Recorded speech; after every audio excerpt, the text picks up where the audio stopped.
అందువల్ల పచ్చగా సుందరంగా కనపడతా ఉంది. ఈ మొక్క ఉండటం వలన ఆక్సిజన్ ఎక్కువ ఇవ్వటం వలన వ్యక్తులకి సమాజానికి ఎక్కువ ఉపయోగం కనపడుతుంది. కిరణజన్య సంయోగ క్రియ దాని ద్వారా ఈ పగలు సూర్యరశ్మితో ఆకుపచ్చగా ఉన్న ఆకులు కార్బన్ డైఆక్సైడ్ తీసుకొని దాన్ని ఆహారంగా మార్చుకొని ఆక్సిజన్ అందిస్తుందనే విషయం మనకి 7వ తరగతి సైన్స్ పుస్తకంలో నుంచి విద్యార్థులు నేర్చుకుంటాం. ప్రపంచంలో ప్రతి మొక్క చేసే పని ఇది. కానీ నైటు సూర్యరశ్మి లేనప్పుడు అప్పుడు కొంత ఆక్సిజన్ని తీసుకుంటుంది, కొంత కార్బన్ డైఆక్సైడ్ వదులుతుంది. అది కూడా ప్రతి మొక్క చేసే పని. అందుకని మన పెద్దలు చెప్తుంటారు, రాత్రిపూట చెట్ల కింద పనుకోవద్దు, పగల మాత్రమే చెట్ల కింద పనుకోండి అని. పగలు చెట్ల కింద పనుకుంటే వచ్చే ఆనందం ఆ ఆక్సిజన్తో చాలా ఆనందపడతాడు. కానీ నైటు పెద్ద చెట్ల కింద పనుకుంటే అది వేప కావచ్చు, మామిడి కావచ్చు, ఏ మొక్క అయినా పనుకుంటే ఆ మొక్క వదిలే కార్బన్ డైఆక్సైడ్తో వీళ్ళకి ఆరోగ్యం దెబ్బతినే అవకాశం ఉంది. అందువల్ల నైట్ పనుకోవద్దు అంటారు. కానీ కోనోకార్పస్ ప్రత్యేకంగా ఎందుకు చెప్తున్నానంటే ప్రపంచంలో ఉన్న మొక్కలన్నింటిలో కల్లా అత్యధికంగా ఆక్సిజన్ విడుదల చేసే మొక్క ఇది. ఎందుకని అత్యధికంగా ఆక్సిజన్ విడుదల చేస్తుందంటే అత్యధికంగా కార్బన్ డైఆక్సైడ్ని తీసుకుంటుంది. ఎందుకని కార్బన్ డైఆక్సైడ్ని అత్యధికంగా తీసుకుంటుందంటే ఈ మొక్క అంతా కూడా పచ్చటి ఆకులతో గుబురుగా ఉంటుంది, ఎక్కువ ఆకులు ఉంటాయి, ఎక్కువ పచ్చటి ఆకులు ఉంటాయి. కాబట్టి ఎక్కువ కార్బన్ డైఆక్సైడ్ తీసుకునే శక్తి ఈ మొక్కకి ఉండటం వలన, అది కూడా కార్బన్ డైఆక్సైడ్ ఎక్కువ దొరికే డివైడర్ల దగ్గర రోడ్ల పక్కన వీటిని నాటడం వలన అది మరింత శక్తివంతంగా పెరుగుతూ ఉంది.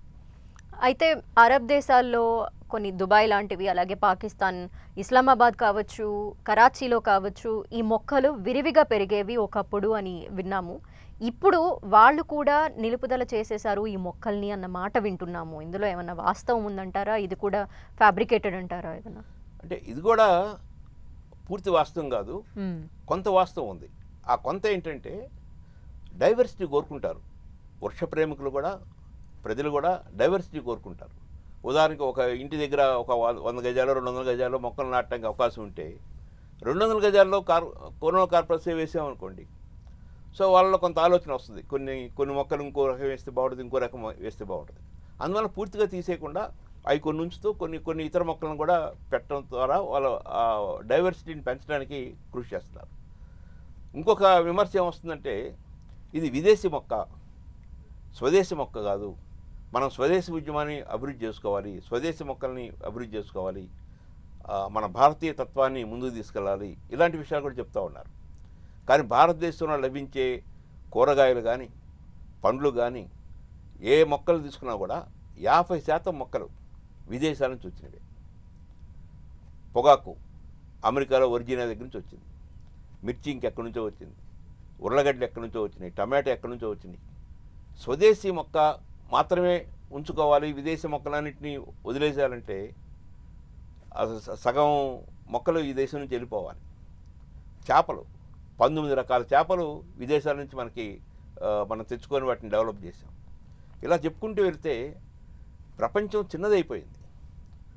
ఒక చిన్న స్మార్ట్ ఫోన్లో ప్రపంచం అంతా కనపడుతుంది. ఒక రోజు 2 రోజుల్లో ప్రపంచంలో ఎక్కడికైనా వెళ్ళి వచ్చే పరిస్థితి వచ్చేసింది. ఇంత కమ్యూనికేషన్ సిస్టమ్, ఇంత ట్రాన్స్పోర్ట్ పెరిగిన తర్వాత, ఇంత విదేశీ వ్యాపారాలు పెరిగిన తర్వాత ఒక మొక్క విదేశీ మొక్క కాబట్టి దీన్ని చంపాలి అని చెప్పడం కూడా చాలా దుర్మార్గం.